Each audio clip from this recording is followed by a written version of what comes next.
Abra sua Bíblia aí no livro de Marcos, capítulo 2.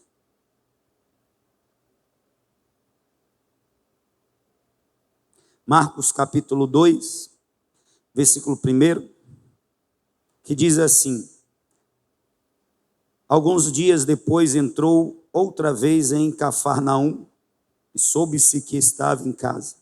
Logo se ajuntaram tantos que nem ainda nos lugares juntos à porta cabiam, e anunciava-lhes a palavra.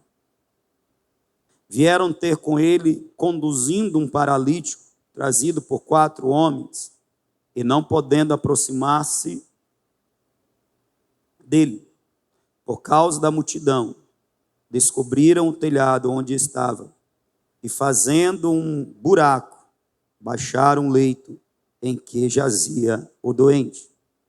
Jesus, vendo a fé deles, disse ao paralítico: Filho, perdoados estão os teus pecados.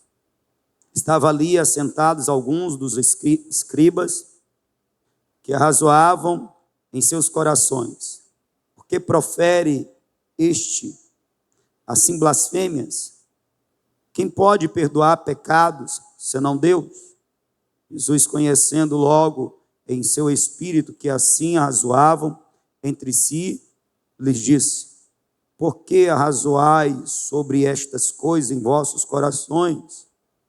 Qual é mais fácil dizer ao paralítico: estão perdoados os teus pecados? Ou dizer-lhe: levanta-te, toma o teu leito e anda? Ora, para que saibais que o Filho do Homem tem na terra poder para perdoar pecados, disse ao paralítico: a ti te digo, levanta-te, toma o teu leito e vai para tua casa. Ele se levantou e, tomando logo o leito, saiu na presença de todos, de sorte que todos se admiraram e glorificaram a Deus, dizendo: nunca vimos tal coisa. Amém?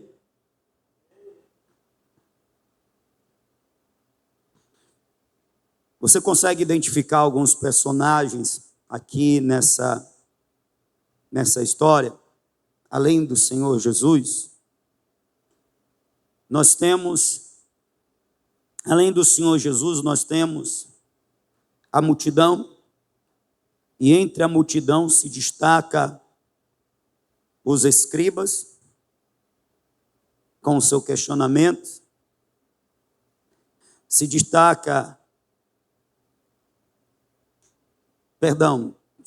os escribas com o seu questionamento, mas nós temos aqueles 4 homens com seu amigo paralítico.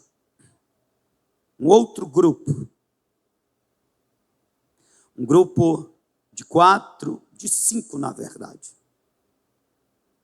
Então nós temos a multidão, nós temos entre a multidão que se destaca os escribas, e nós temos um pequeno grupo que é dos 5, para além do Senhor Jesus. E como eles acabam se encontrando no mesmo lugar, diante da mesma pessoa, na qual é a pessoa do Filho de Deus, portanto, do Deus encarnado, do Senhor Jesus, nós temos o evento principal deste encontro, acaba se tornando o que o Senhor Jesus faz ao paralítico.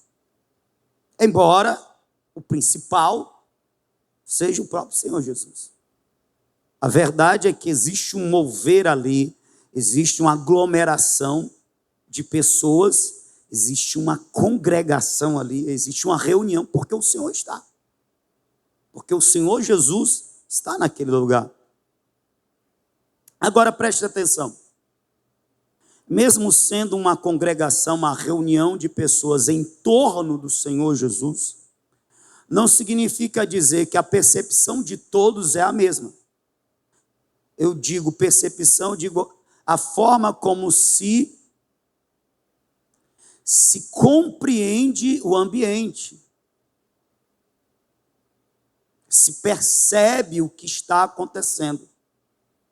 Vou repetir, o fato de haver uma reunião, uma congregação em torno do Senhor Jesus, mesmo sendo o Senhor Jesus o central, não significa dizer que nesta congregação a percepção de todos é a mesma. Ou seja, como cada um está entendendo o que está acontecendo, como cada um está ali, o porquê, as motivações, não são as mesmas. E a gente vê isso nesses personagens. Jesus está fazendo o que ele veio para fazer, ele está trazendo, ele está anunciando o Evangelho. Ele está proporcionando àqueles que estão ouvindo a oportunidade de, através do conhecer o caminho, adentrar no caminho. Jesus está cumprindo a missão, porque ele já havia dito aos apóstolos, né? Para isso eu vim, para pregar o Evangelho. Então vamos às cidades, vamos anunciar. O Senhor Jesus está, portanto, cumprindo a sua missão.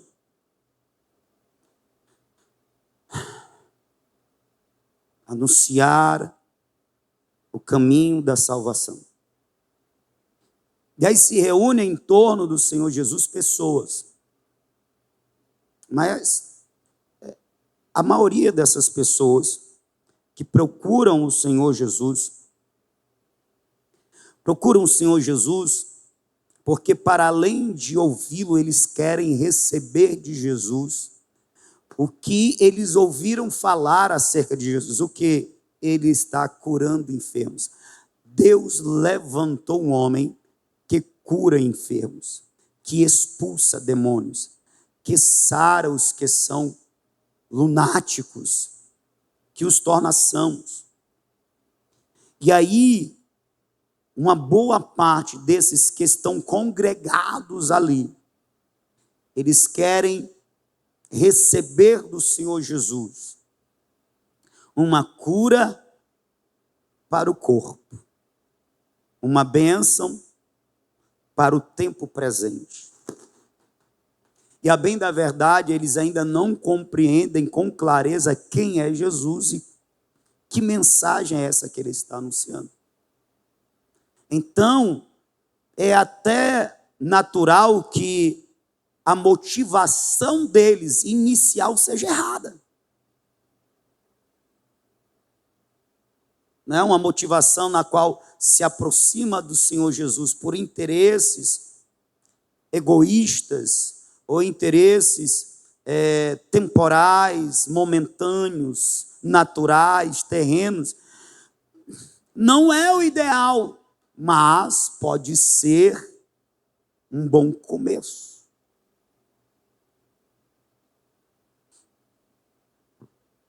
E tanto pode ser um bom começo que o Senhor Jesus, sabendo dos corações, pois ele é onisciente, os escribas, eles arrazoavam em seus corações, eles nem murmuravam, eles não estavam conversando um com outros, eles estavam a pensar. E o Senhor, conhecendo os pensamentos, ele responde. Mas olha que interessante. Um grupo chega um pouco atrasado. É o grupo dos 5. O culto já começou, faz tempo. Mas esses 5 chegam atrasados para o culto. Mas tem um motivo bom do atraso deles. O motivo pela qual eles se atrasam não é porque eles estão enfadados, eles estão cansados de assistirem, de participarem dos mesmos cultos, de ouvirem as mesmas mensagens, os mesmos louvores. Não. O porquê eles estão atrasados é outro motivo, é um motivo bom. Eles se atrasaram porque eles lembraram de seu amigo. Eles lembraram que tinha um amigo que precisava muito participar daquela reunião. Eles lembraram que tinha um amigo que poderia ter a vida transformada radicalmente se eles tivessem acesso àquela reunião com o Senhor Jesus. E o motivo do atraso deles é que antes de pensar neles mesmos, antes de pensar nas necessidades deles, antes de pensar na vontade, nos interesses pessoais, eles pensaram na necessidade do outro, na carência do outro. Antes de pensar em alcançar uma bênção para si, eles pensaram em alcançar o favor de Deus para o seu amigo. Ao invés de haver um olhar para dentro ou para o eu, para mim, houve um olhar para fora, para o outro, para o tu e não para o eu. Sabe o que isso chama? As Escrituras chamam isso de amor altruísta, que é o mesmo amor visto na pessoa do Senhor Jesus. O que ele faz, ele não faz por ele, ele faz pelo Pai, ele faz por nós. A morte dele não é por ele, é por nós. A vontade que ele está vivendo é a vontade do Pai. Só que o Senhor Jesus viveu na terra como homem no nível de comunhão com Deus, com o Pai, que é um exemplo para nós, que nós devemos buscar, devemos imitar, devemos desejar, devemos investir. Qual é? De viver de tal forma que a nossa vontade é anulada para que a vontade do Pai se torne a nossa. E nós vivamos na terra a vontade de Deus. Você está me entendendo? Você, nesses teus anos de fé, aí você pensa aí, quantos anos você tem de fé? Quantas vezes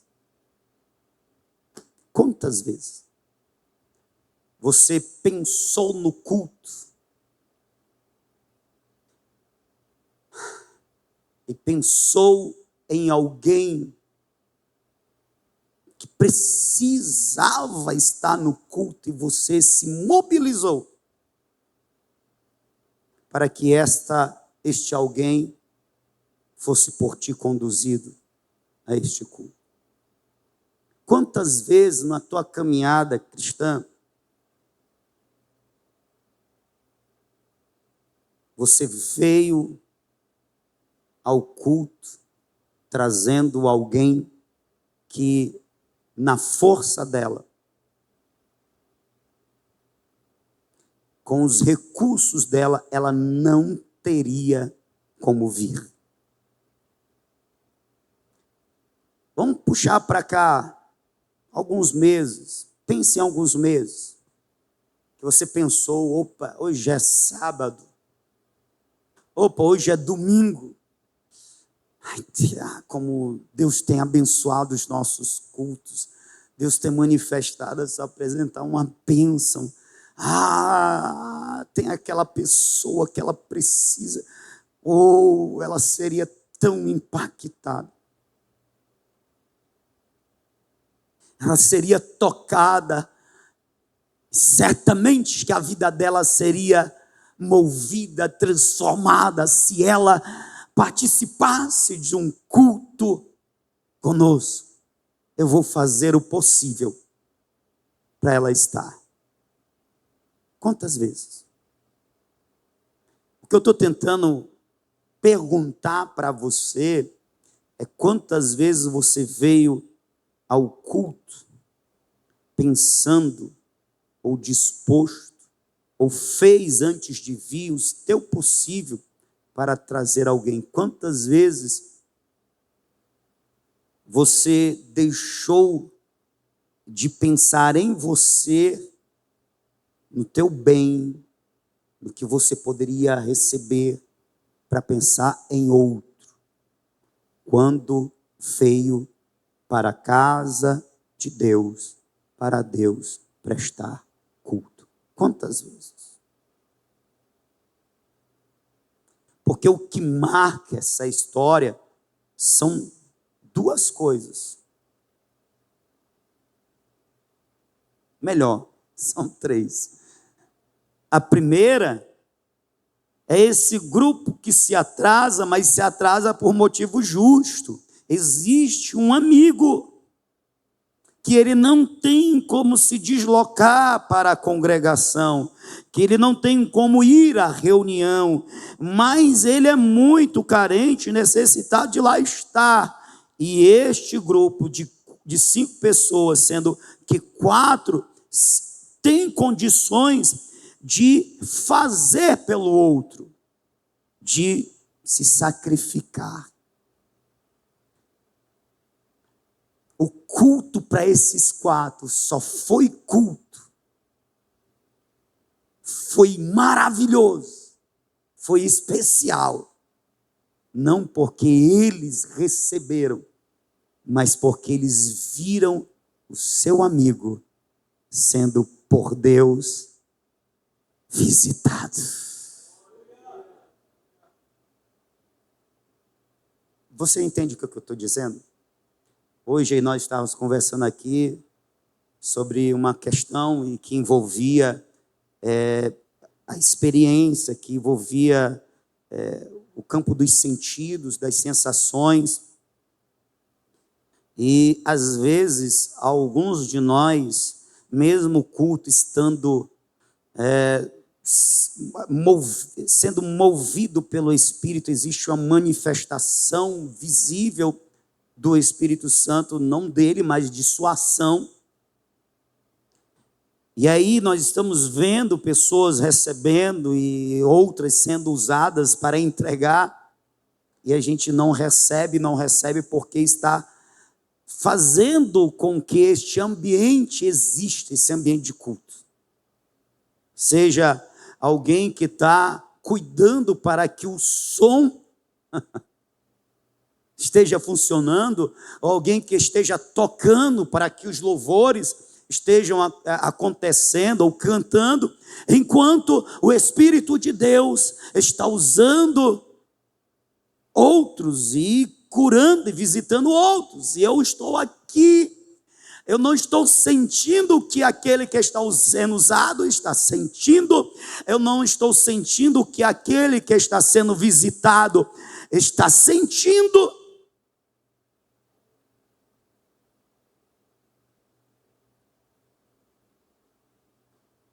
E aí eu posso me frustrar, eu posso ficar até meio desgostoso, porque o culto foi maravilhoso, porque Jesus vai manifestar o seu poder, como diz um louvor antigo. Jesus manifestou o seu poder, mas eu não senti esse poder. Eu estou falando das sensações. Eu não senti, então as pessoas saem dizendo, eita, foi tremendo, e principalmente quem foi usado e quem recebeu. O que eu senti, o que é que tu sentiu? Não dá para explicar o que é que eu senti. Mas eu estava aqui, eu não senti. Eu estava aqui, eu não senti. Mas você entende que algo aconteceu parecido com aqueles 4? O que eles sentiram? Bem, quem sentiu o poder foi o paralítico. O paralítico sentiu o poder. Porque a gente sabe que quem é paralítico, ele não tem, não há conexão entre o centro de comando e o restante do corpo. A medula está rompida, ele não sente. Por isso ele não consegue movimentar os seus membros. Mas na palavra do Senhor Jesus há poder. E o Senhor disse para ele, levanta, toma o teu leito, vai para a tua casa. Aquele paralítico sentiu um poder, irmão.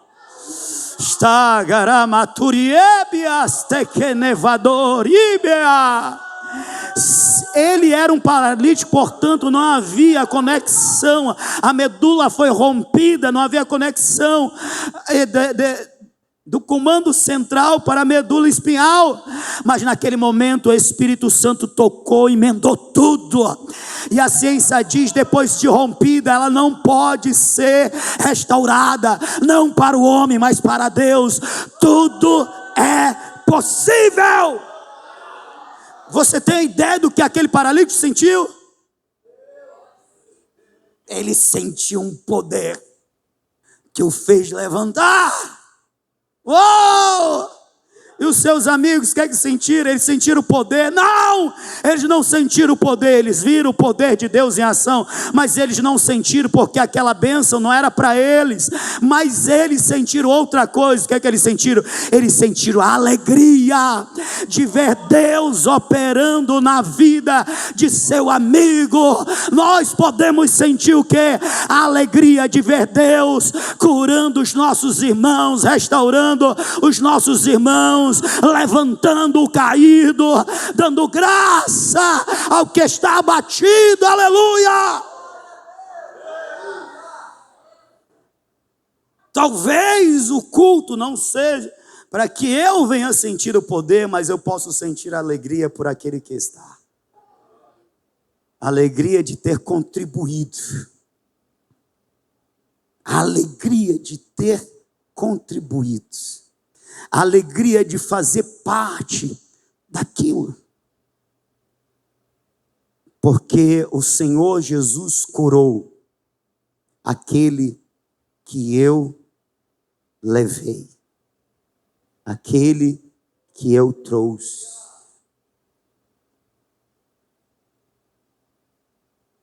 Uma certa vez, depois de uma conversão de uma pessoa aqui, ela perguntou, por que você chorou? Quem se converteu foi ela, quem sentiu aquela sobrecarga do pecado sendo tirado foi ela, quem sentiu o agir do Espírito gerando o novo nascimento foi ela, mas quem chorou foi eu. Por que você chorou? De alegria. Só o crente chora de alegria, irmão. E o crente não é coringa. Coringa que ri até quando está triste. Não, o crente é o crente. O crente tem essas coisas. Ele chora de alegria, de gozo na alma. Aqueles homens se alegraram. Na questão das sensações, dos sentimentos, foi esse. Uma felicidade, porque aquele meu amigo era alguém prostrado e de uma vida desgraçada, mas hoje a graça de Deus veio sobre a vida dele, e quando a graça de Deus chega numa vida, esta vida é transformada em uma outra. E saber que eu tenho participação nisso, irmão, gera uma alegria. Uma alegria que a gente não consegue obter quando a gente deseja um bem material e deseja por muito, e a gente ajunta, e a gente se esforça, a gente trabalha, ajunta, e passa meses eu estou ajuntando porque é caro e tal.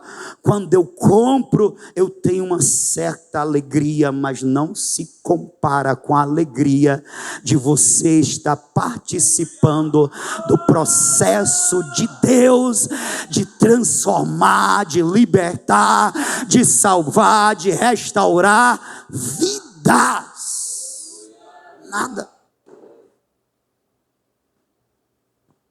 Quem está me entendendo, diga amém. Houve um investimento da parte desses homens. O quanto nós estamos investindo? O quanto nós estamos investindo para levar até Jesus os paralíticos? Os paralíticos lá de fora e os paralíticos cá de dentro.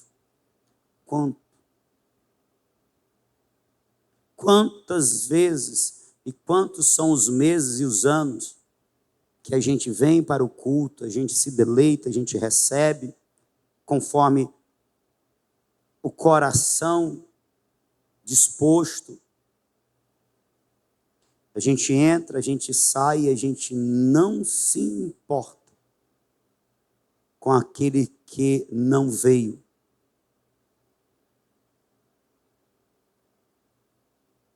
Quantos meses e anos a gente vive desta forma? Como nós fôssemos apenas frequentadores de um ambiente e não uma família de Deus. Quantas vezes?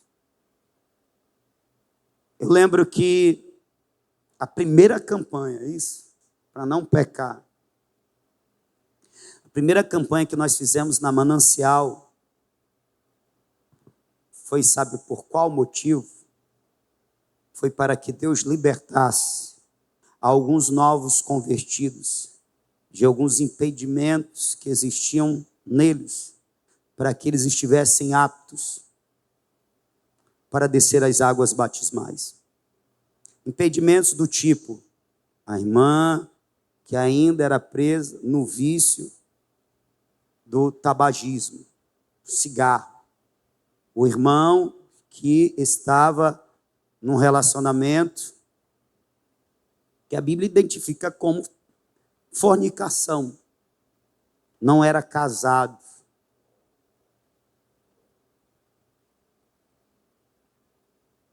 E a gente chorou, a gente fez campanha, oração, jejum.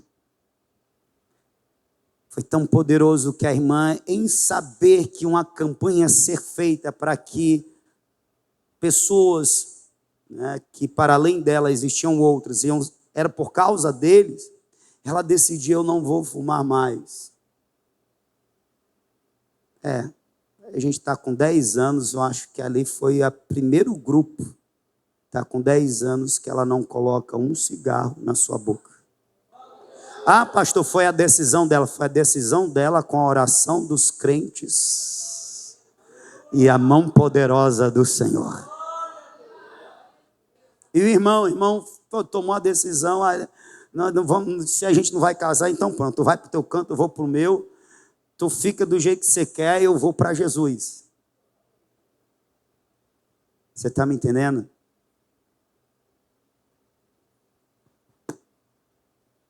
Deus conta com homens e mulheres dispostos a carregarem macas. Deus conta com os seus filhos dispostos a conduzirem paralíticos até a presença dele.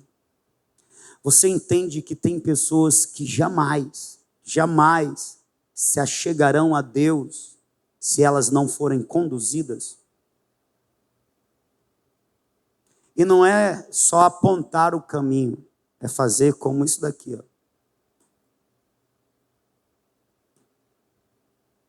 Eu te levo. Pega na ponta aí. Pega na ponta aí, Felipe. Pega na ponta aí, evangelista. Pega na outra ponta aí, Tiago. Vou carregar essa pessoa.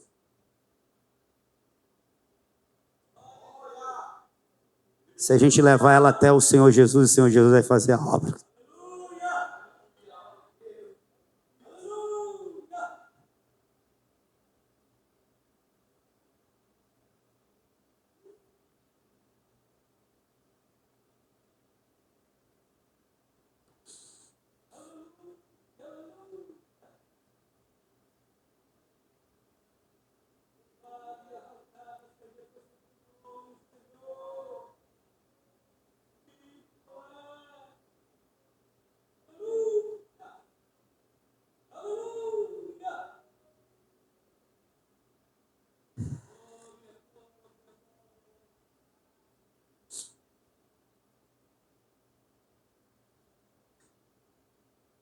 Irmãos, fora desta família, fora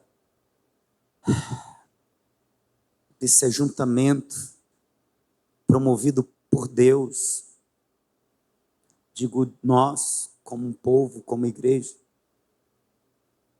é sem sentido. É sem sentido. Você vir direto do trabalho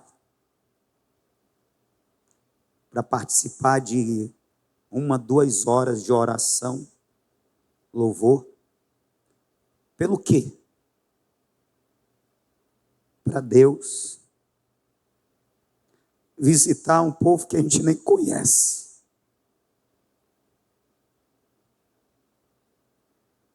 A gente não conhece, mas o Espírito que está em nós, está neles, conhece. A gente não conhece, mas aquele que derramou o sangue por nós e por eles, conhece. A gente não conhece, mas aquele que nos amou e também ama eles, conhece.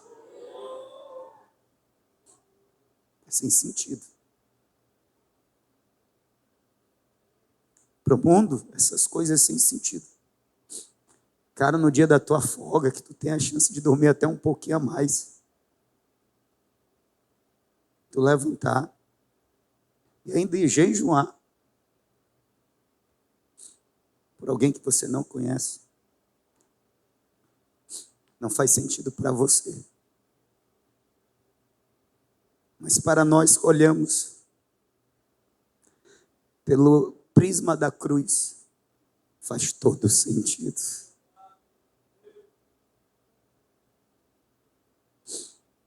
Eu estava aqui me lembrando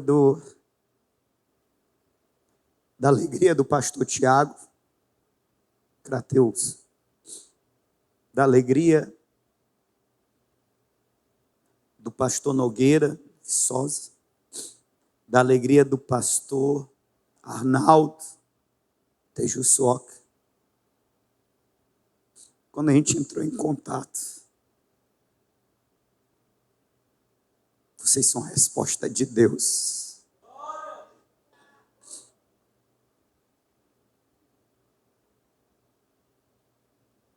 Porque não está em saber o que Jesus pode fazer. É a condição da alma que a gente não consegue. A gente não consegue. Existe um estado que se passa, que a gente sabe de tudo.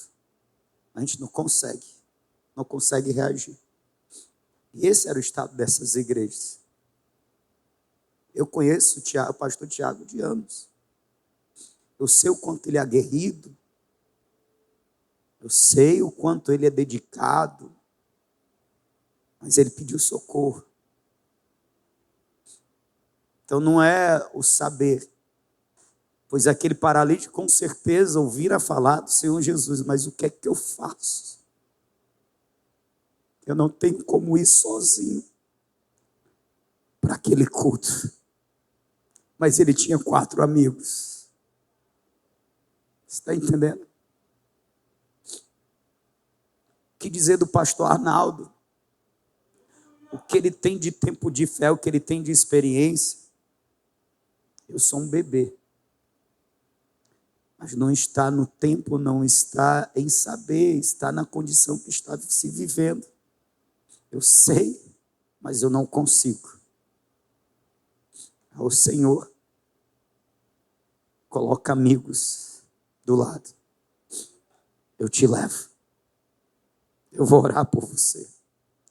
Eu vou jejuar por você. Porque tem aquelas vezes assim, eu vou jejuar com você. Mas tem aquelas vezes que assim, eu vou jejuar por você, porque eu sei que você não consegue. Você está me entendendo? Quem está me entendendo aqui?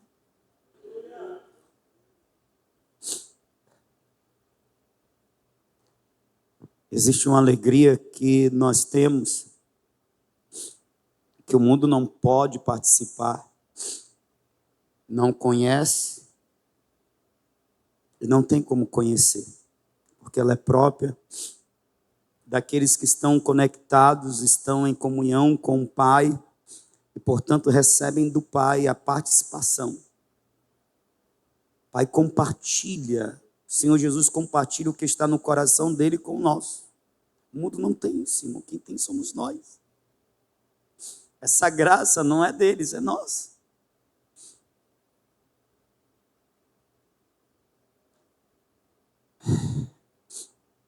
Os escribas são aqueles que, ao invés de atentarem para o milagre, eu não quero nem falar aqui do que o Senhor Jesus não olhou nem para a fé do paralítico, olhou para a fé dos amigos do paralítico. E é assim, não é?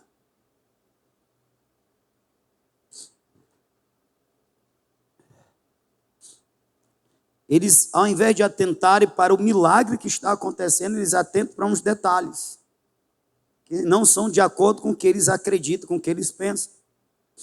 Não está na forma que eles acreditam, não está de acordo com suas crenças, com seus preceitos, com seus conceitos, com os seus ritos.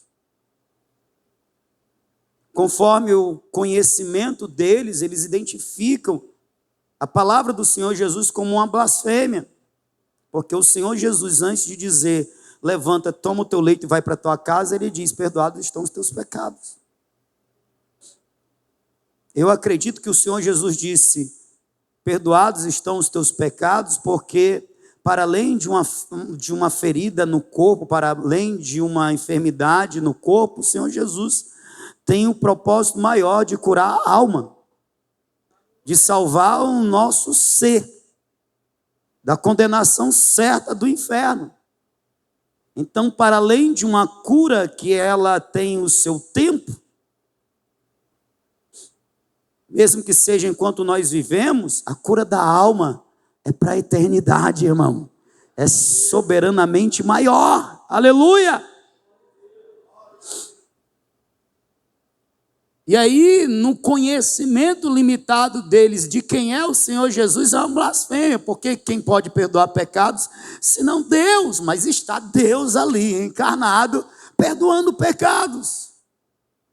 E aí nós vemos nessa situação que o nosso conhecimento nos limita.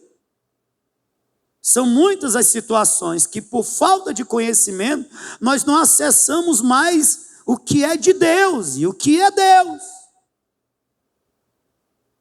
Nós limitamos a ação de Deus, inclusive, nas nossas vidas. A falta do conhecer. Por isso, nós deveríamos, como discípulos, insistir, perseverar em conhecer o Senhor. Eu não estou falando apenas do conhecer no viver e ter experiências com Ele. Experiências de que Deus é aquele que supre e eu tenho necessidade. E eu vi Deus suprindo na minha vida. Isso vai acontecer. Isso também faz parte do crescimento, amadurecimento da fé, na fé.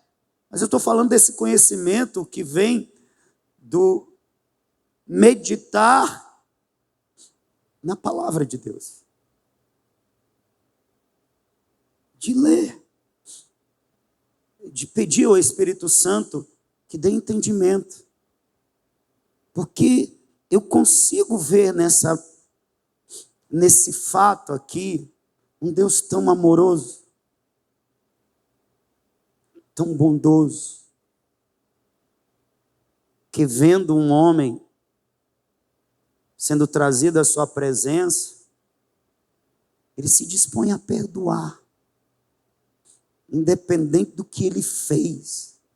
A Bíblia nem diz o que ele fez, mas diz o que o Senhor fez por ele. Então, a falta do conhecimento nos limita. A gente acaba vendo erro onde não tem.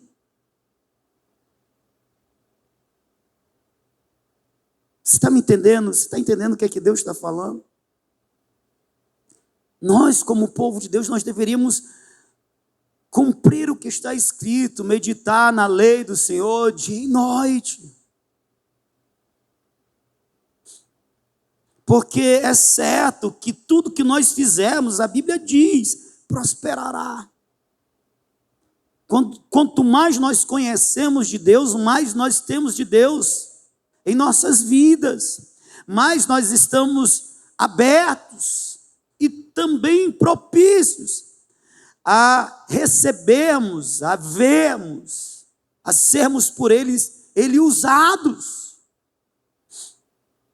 Esses homens eram doutores da lei, eles tinham conhecimento, sim, mas um conhecimento ainda limitado de quem era Deus. Eles se prenderam a esse conhecimento limitado, eles se prenderam de tal forma que eles não progrediram, não avançaram, não amadureceram na fé e rejeitaram o Deus que se fez homem. Você está entendendo? E a gente tem que ter esse cuidado. Nós deveríamos agir de forma diferente da desses escribas.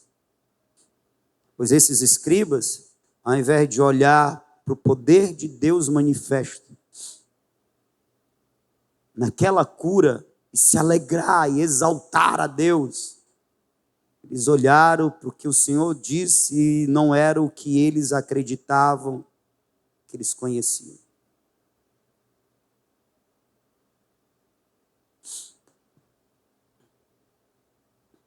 Às vezes as pessoas se apegam tanto ao rito de como tem que ser, mas esse como tem que ser é invenção nossa. É uma forma de nós nos organizarmos. Estou falando de quê? Um exemplo. A liturgia de um culto.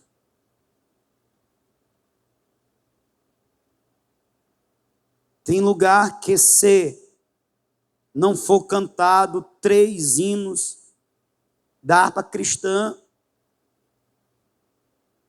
está faltando alguma coisa, não está errado isso daí. Isso é liturgia, fomos nós que fizemos. Portanto, o mudar é uma possibilidade.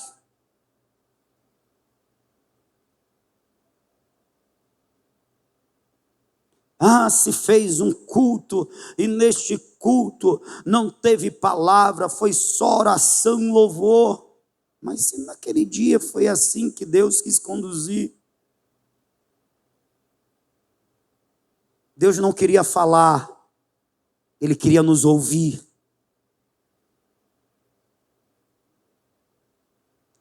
Vai dizer que o culto não aconteceu? Mas tem gente que se prende a esses detalhes. E se não tem o que eu sou acostumado, então não foi. Não foi para você, o seu preconceito.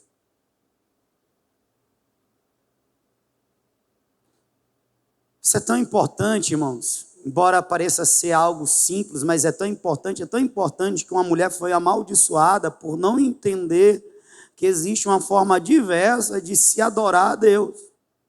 Estou falando de Mical, que ficou escandalizada pela atitude do seu marido, que era rei, de adorar como um plebeu. Ela esperava que ele estivesse pomposo nas suas vestes reais, conduzindo, quem sabe, engessado. Só que o Davi, ele tirou as vestes reais, se vestiu de uma estola sacerdotal e saiu dançando e pulando. Parecia uma criança. De longe, parecia um rei. E ela olhou, ela nem estava no culto. Era tão seca que ela olha da sua casa, do palácio, despreza Davi pela sua forma espontânea de adorar a Deus. Como se a adoração fosse para ela. Como se para chegar a Deus tinha que passar pela aprovação dela. Você está entendendo? Às vezes isso acontece com a gente, irmão. A gente age como se a gente fosse, sabe, os analisadores, misericórdia, do que Deus aprove, do que Deus vai receber ou não.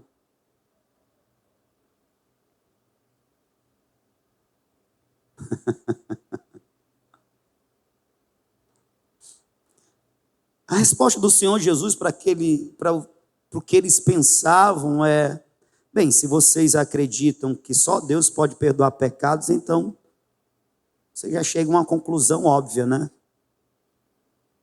Porque Ele é o Deus encarnado. Mas para que vocês saibam que o Filho do Homem tem poder na terra para perdoar pecados, porque é Deus. Levanta-te, toma o teu leito e anda. Aleluia. Aí nós entramos em outro grupo, que é o grupo daquele povo que está ali, foi até para receber, irmão. Ele se levantou e, tomando logo o leito, saiu da presença de todos, de sorte que todos se admiraram e glorificaram a Deus, dizendo: nunca vimos tal coisa. Aí o culto ficou que nem o culto dos crentes pentecostal. Porque até a cura o Senhor Jesus estava ensinando, parecia uma escola bíblica dominical.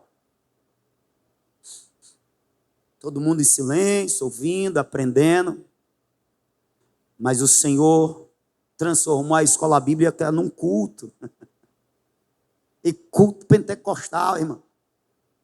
Quando ele fez o milagre, a multidão: eita! Ó glória! Que negócio tremendo é esse? Um paralítico está andando. Louvado seja o nome do Senhor. Aleluia!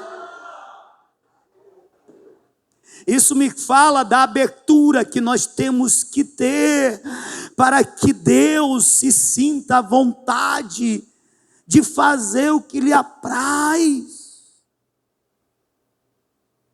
Isso me fala da nossa entrega e sensibilidade para deixar Deus à vontade. Para fazer, por exemplo, o que ele fez ontem. Era o adorar, parecia ser mais um culto comum, mas no final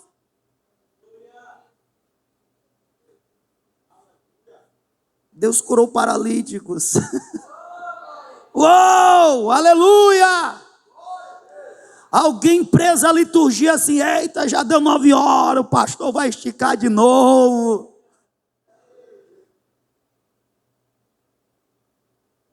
Não olha para a hora, olha para o que Deus está fazendo.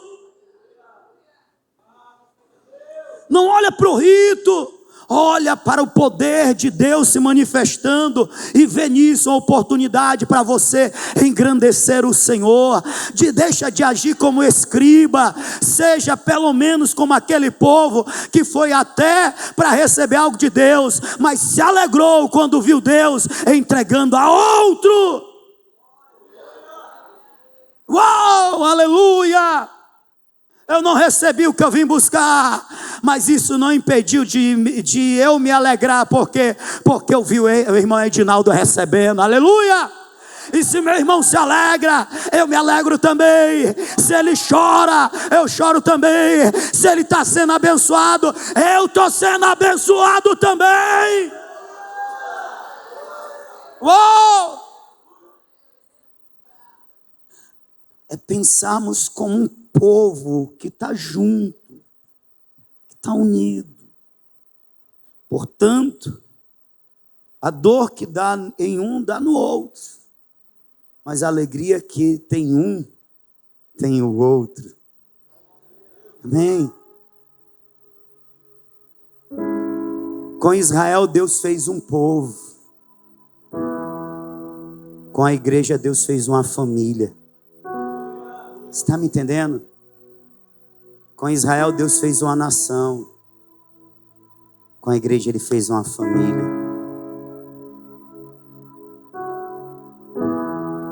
Porque o Senhor Jesus, Ele veio à terra como o unigênito, o único Filho de Deus. Mas depois de sua morte vicária na cruz, depois da sua ressurreição triunfante, porque a morte não pode deter o Senhor da vida. E depois de 40 dias, 40 dias, poucas pessoas param para meditar nos 40 dias, mas foi 40 dias para o Senhor Jesus restaurar os discípulos que o abandonaram. O Pedro que o traiu, que o negou, foi 40 dias investindo, até que o coração deles voltasse de novo a sonhar os sonhos de Deus, a desejar o que Deus deseja. Depois de plenamente restaurados, os discípulos, os apóstolos, ele é levado aos céus.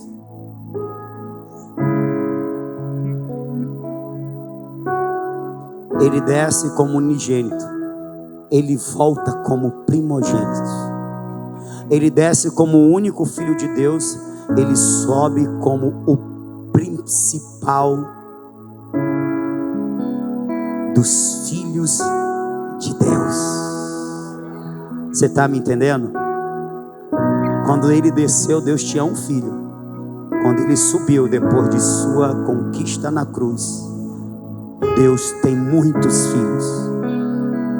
Eu sou um deles. Cadê o outro aqui? Amém. Deus veio fazer uma família onde o irmão se importa com o outro, onde o irmão sente a dor do outro, onde um irmão percebe a ausência do outro, onde o irmão se alegra quando o outro está sendo abençoado, é mesmo que eu está sendo. Onde um irmão, mesmo que entre em desavença com o outro, mas ele procura logo se reconciliar. Sabe por quê? Porque de uma família a gente não se sai. Pode alguém sair de uma família? Não sai. Mesmo que ela decida, eu não vou ter contato com essa família, mas está lá no sangue, ó. É mesmo sangue.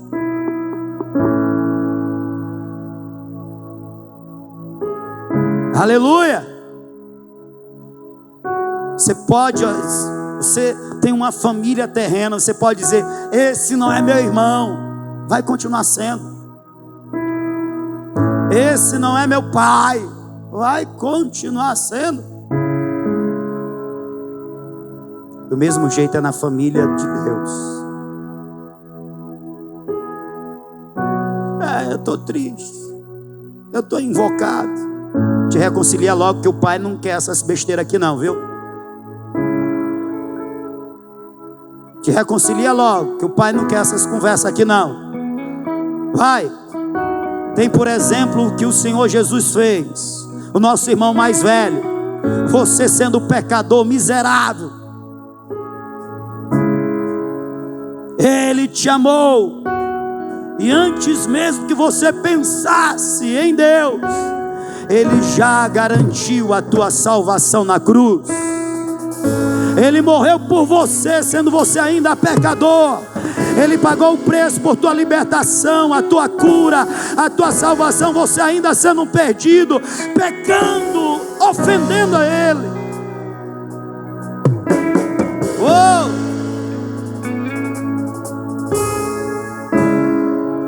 Você pode ficar de pé, por favor?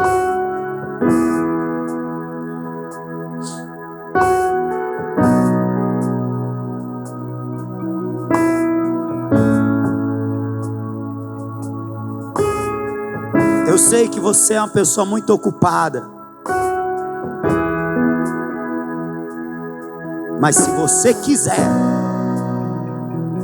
você pode tirar um tempinho do seu dia para mandar uma mensagem para o irmão que você tá vendo que não está conseguindo chegar. Você pode tirar um tempinho do seu dia para orar por aquele ou aquela que está fraco. Porque hoje tu está carregando essa pessoa no leito, amanhã pode ser ela carregando você. Mas o importante é a gente continuar juntos nessa caminhada com o Senhor Jesus. O importante é a gente entender que a gente não é frequentador de culto, a gente faz parte de uma igreja. Nós estamos ligados, conectados, aliançados. E mais do que o sangue de homens, o sangue de Deus corre em nossa alma. Você entende isso? Nós estamos ligados.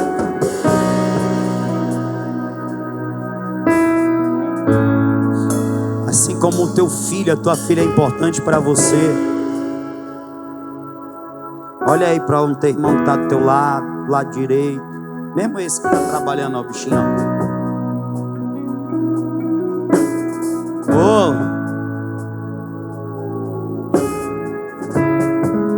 Pois é, essa pessoa aí que você olhou, e esses outros aí, inclusive os que faltaram, deve ter a mesma importância no teu coração.